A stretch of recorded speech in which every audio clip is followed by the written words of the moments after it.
A Danish officer saw a German prisoner holding a German flag and immediately reversed his vehicle. He then shouted to the prisoner and tore the Nazi flag out of his hands. At this point, Germany had already surrendered, and the captured soldiers were too afraid to speak, only watching as the officer beat the prisoner. When one prisoner tried to intervene, he was also beaten. Eventually, these prisoners were sent to the west coast of Denmark to clear the 2 million landmines that the German forces had buried years earlier.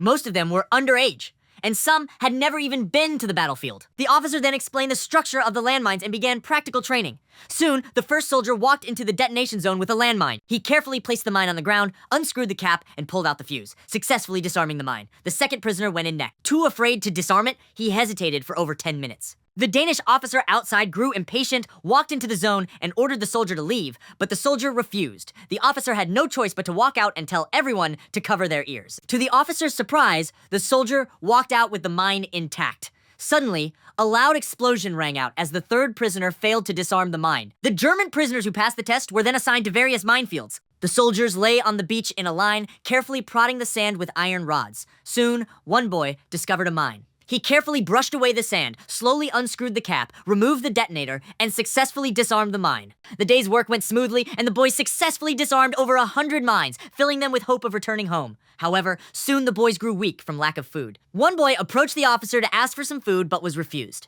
So, that night, he sneaked out to find something to eat. They finally had a full meal that day. But the next day, one boy suddenly began vomiting uncontrollably while clearing mines. His teammate tried to help, but the vomit triggered a mine, blowing off the boy's hands. His painful screams echoed across the beach. The Danish officer came over, gave him a sedative, and the boy stopped crying.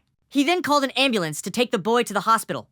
Soon after, other boys also began to have stomachaches. The boy, who had stolen the food, confessed to the officer that, having not eaten for days, he had snuck to a farm and stolen some horse feed, which had made everyone sick. The officer went to the farm and asked the farmer about the black particles in the horse trough. The farmer, with a sly smile, admitted that she had mixed rat droppings into it. After finding out the cause, the officer had the boy fetch a bucket of seawater and made the others drink it to vomit out the rat droppings. They then washed themselves with cold water, which saved the group. Do you think these boys, who had never been to the battlefield, should atone for the sins of their fathers?